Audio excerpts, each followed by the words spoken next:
सन्मान्य सदस्य जयकुमार गोरे. अध्यक्ष महोदय, विरोधी पक्षांनी आणलेल्या अंतिम आठवडा प्रस्तावावर मी माझे मत व्यक्त करण्यासाठी अध्यक्ष महोदय उभा आहे. अध्यक्ष महोदय, विरोधी पक्षाने आणलेला हा प्रस्ताव म्हणजे चोराच्या उलट्या बोंबा अशा पद्धतीची परिस्थिती आहे. ज्या विरोधी पक्षाचं सरकार अध्यक्ष महोदय या राज्यामध्ये होतं आणि ते राज्याचे गृहमंत्री अध्यक्ष महोदय जेलमध्ये गेले. अध्यक्ष महोदय, त्यावेळी या देशाच्या सगळ्यात मोठ्या उद्योगपतीच्या घरासमोर बॉम्ब ठेवणारी पोलीस यंत्रणा, ज्या पोलीस यंत्रणेतला अधिकारी सचिन वाजे, त्या सचिन वाजेला पाठबळ देणारे हे सगळे आमचे विरोधक, त्यांनी कायदा सुव्यवस्थेवर बोलावं म्हणजे अध्यक्ष महोदय चोराचा उलट्या बोंबा हाच प्रकार अध्यक्ष महोदय आहे. त्यामुळे आपण अध्यक्ष महोदय बघितलं असेल, गेल्या 1.25 वर्षाच्या कालखंडामध्ये जेव्हापासून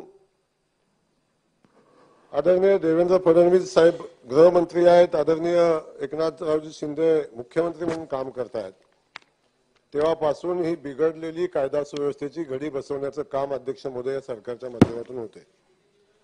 याच्यावर अध्यक्ष महोदय अनेक लोकांनी आपापली मतं व्यक्त केलेली आहेत. या राज्यामध्ये कायदा सुव्यवस्थेच्या विषयावर ज्या गोष्टी अध्यक्ष महोदय मांडलेल्या आहेत त्या गोष्टीवर आदरणीय देवेंद्र फडणवीस साहेब आपली भूमिका मांडतील. पण अध्यक्ष महोदय, हे सगळं होत असताना विरोधी पक्षाच्या सदस्यांच्या प्रस्तावावर अध्यक्ष महोदय आपण बघितलं, कायदा सुव्यवस्थेच्या परिस्थितीवर तीच भाषा. सगळ्यात अध्यक्ष महोदय आपल्या सगळ्यांना विचार करायला लावणारा विषय आहे की ज्या पूर्वीच्या सरकारनं जलयुक्त शिवार ही योजना आदरणीय देवेंद्र फडणवीस साहेबांनी क्रांतिकारी योजना आणली. त्यातून दुष्काळी भागांना, खास करून शिंदे साहेब आपण पुढे बसला, आपल्या दुष्काळी भागात जत सारख्या भागामध्ये क्रांती करण्याचं काम त्या योजनेनं केलं. या राज्यामध्ये अशी एकमेव योजना होती की ज्याच्यामध्ये लोकसहभागानं प्रचंड मोठं काम झालं आणि ती योजना बंद करण्याचं पाप उद्धव ठाकरेजींच्या सरकारनं केलं होतं. तत्कालीन सरकारनं म्हणजे आता विरोधी पक्षाच्या या मंडळींनी केलं होतं. आणि आजच्या या प्रस्तावामध्ये त्यांनी सांगितलंय की जलयुक्त शिवारची योजना पर्जन्यमान कमी असलेल्या भागात प्राधान्याने राबवण्याची आवश्यकता. उशिरा का होईना या बहादरांना शहाणपण सुचलं याचा आनंद आहे. आणि जी योजना जलयुक्त शिवारची आदरणीय फडणवीस साहेबांनी आणलेली होती त्या योजनेनं क्रांती केली आणि तीच योजना आपल्या भागामध्ये पाणी देऊ शकते अशा पद्धतीची परिस्थिती अध्यक्ष महोदय या विरोधकांच्या लक्षात आली. याचा आनंद आम्हाला या निमित्तानं आहे. या जलयुक्त शिवारच्या माध्यमातून प्रचंड मोठं काम झालं. त्याचवेळी आमिर खानची पाणी फाउंडेशनची संस्था त्याच्यामध्ये आली आणि त्यातून एक लोकसहभागाची चळवळ उभी राहिली. आणि आपण बघितलं असेल, आदरणीय देवेंद्र फडणवीस साहेबांच्या नेतृत्वाखाली या राज्यामध्ये प्रत्येक गावामध्ये ही चळवळ उभी राहिली. पाणी अडवण्याचं खूप मोठं काम झालं आणि त्यातून आज दुष्काळातनं सावरण्यासाठी मदत अध्यक्ष महोदय झाली. हे उशिरा का होईना या मंडळींच्या लक्षात आले याचा मनापासूनचा आनंद अध्यक्ष महोदय आहे.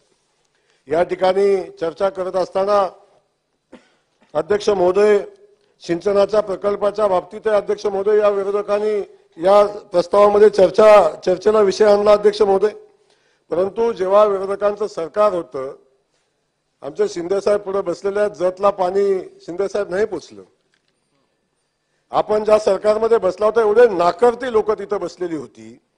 असले नाकर्ते मंत्री होते की चालू असलेल्या योजनांचं टेंडर काढायची सुद्धा दानत नव्हती. फक्त विरोधकांच्या मतदारसंघामध्ये पाणी जाते म्हणून त्या योजना अडवायचं पाप केलं. आणि तुम्ही तर सरकारमध्ये बसलेला असताना सुद्धा तुमच्या योजना अडवायचं पाप या मंडळींनी केलं. याचे साक्षीदार तुम्ही सगळे मंडळी आहात.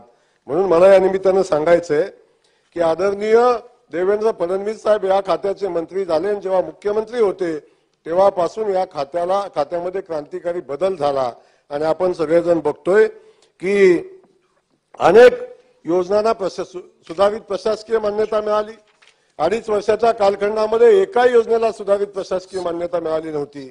पण जेव्हापासून एकनाथ शिंदे साहेबांचं सरकार आलं, जेव्हापासून फडणवीस साहेबांचं सरकार आलं, जवळजवळ 32 योजनांना सुधारित प्रशासकीय मान्यता देण्याचं काम या सरकारनं केलं आणि त्या दुष्काळी भागातल्या योजना पुढे नेण्याचं काम अध्यक्ष महोदय केलं। आपल्याला सांगायला मला मनापासून अभिमान वाटतो आणि आनंदही होतो की माझ्याच मतदारसंघातली टेंबूची पाणी योजना असेल, झे कटापूरची पाणी योजना असेल, या राज्याच्या इतिहासामध्ये अध्यक्ष महोदय कृष्णा खोरे पाणी वाटप लवाद आहे आणि लवादाने केलेलं पाणी वाटप आहे। त्या पाणी वाटपामध्ये फेर नियोजन करून अध्यक्ष महोदय दुष्काळी भागासाठी नव्यानं पाणी उपलब्ध करण्याचं काम कुणी केलं असेल तर ते एकनाथ शिंदे साहेबांच्या सरकारनं, आदरणीय देवेंद्र फडणवीस साहेबांच्या सरकारनं 8 TMC पाणी अध्यक्ष महोदय काढला आणि त्या दुष्काळी भागाला देण्याचा निर्णय घेतला। त्यातून मान खटाव सारख्या कायम दुष्काळी भाग असणाऱ्या भागामध्ये अध्यक्ष महोदय टेंबू सारखी नवीन योजना परवा दिवशीच अध्यक्ष महोदय त्याला सुधारित प्रशासकीय मान्यता मिळाली। 48 गावांचा त्यामध्ये समावेश झाला आणि अध्यक्ष महोदय त्या भागामध्ये पाणी जाईल। झे कटापूरची योजना त्यासाठी नवीन पाण्याचं नियोजन झालं आणि जवळजवळ आता नव्यानं 30 गावांना पाणी अध्यक्ष महोदय मिळेल अशा पद्धतीची परिस्थिती अध्यक्ष महोदय आहे। याच वेळी अध्यक्ष महोदय आपल्याला या आपल्या माध्यमातून सरकारच्या निदर्शनास आणू इच्छितो अध्यक्ष महोदय, या सगळ्या योजनांना सरकारने मदत केली याच्याबद्दल अध्यक्ष महोदय सरकारचं मनापासून मी आभार मानतो। पण हे करत असताना माझ्याच मतदारसंघातला औंध सारखा भाग अध्यक्ष महोदय, ज्या भागाला पाणीचं फेरवाटप करून अध्यक्ष महोदय आदरणीय देवेंद्र फडणवीस आणि एकनाथ शिंदे साहेबांच्या सरकारनं 30 सप्टेंबर 2023 ला अतिरिक्त पाण्याची उपलब्धता अध्यक्ष महोदय करून दिली आणि त्याबद्दल मी त्यांचे मनापासून आभार मानेन। पण ते पाण्याची उपलब्धता झाली असली तरी सुद्धा अध्यक्ष महोदय औंधसह 16 गावांच्या त्या योजनेचा सर्वे करणं आवश्यक आहे। त्या गावांचा सर्वे होत असताना अध्यक्ष महोदय त्या योजनेला सुधारित प्रशासकीय मान्यता देणं आवश्यक आहे। त्या योजनेसाठी अध्यक्ष महोदय पैशाची तरतूद करणं आवश्यक आहे। या चर्चेच्या माध्यमातून अध्यक्ष महोदय माझी सरकारला विनंती असेल, ज्या पद्धतीने झे कटापूरला पैसे दिले, ज्या पद्धतीने उरमोडीला पैसे दिले, ज्या पद्धतीने टेंबू योजनेला पैसे दिले, त्याच पद्धतीने अध्यक्ष महोदय माझ्या मतदारसंघातल्या औंधसह 16 गावांच्या पाणी योजनेसाठी अध्यक्ष महोदय सर्वे करण्यासाठी आदेश झाले पाहिजेत आणि त्या योजनेला सुधारित प्रशासकीय मान्यता मिळाली पाहिजे। त्या 16 गावांना न्याय मिळून अध्यक्ष महोदय त्या भागातल्या शेतीला पिण्यासाठी आणि शेतीसाठी पाणी अध्यक्ष महोदय त्या शेतकऱ्यांचं मिळालं पाहिजे अशा पद्धतीची आग्रहाची मागणी अध्यक्ष महोदय मी या सरकारकडे करतो। शेवटी मागणी कोणाकडे करायची असती? ज्याच्यामध्ये हिंमत आहे द्यायची, ज्याच्यामध्ये दानत आहे द्यायची। अध्यक्ष महोदय पृथ्वीच्या अंतापर्यंत पाणी येणार नाही।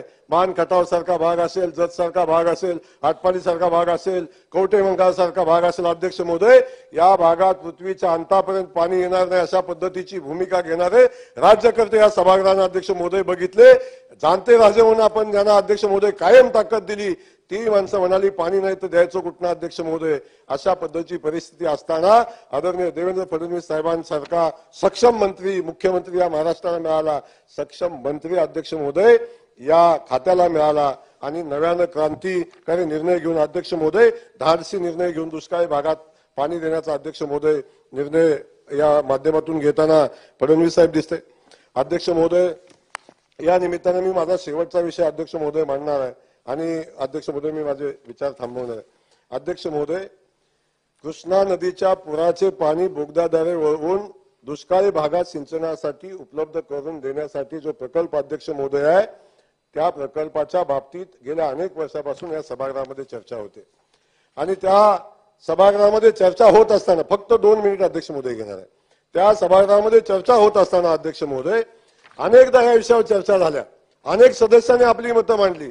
अनेक सदस्यांचं म्हणणं आहे की पुराचं वाहून जाणारं पाणी आहे, ज्या वाहून जाणाऱ्या पाण्यामुळे जेवढा मोठा पूर येतो सांगली, कोल्हापूर सारख्या भागाच्या शहरामध्ये पाणी अध्यक्ष महोदय जातं, ते पुराचं पाणी वळवून अध्यक्ष महोदय त्या दुष्काळी भागाला, मराठवाड्यासारख्या भागाला, सोलापूर जिल्हा असेल अध्यक्ष महोदय, मराठवाड्यातला भाग असेल, या भागाला देण्याचा निर्णय झाला पाहिजे अशा पद्धतीची भूमिका घेतली।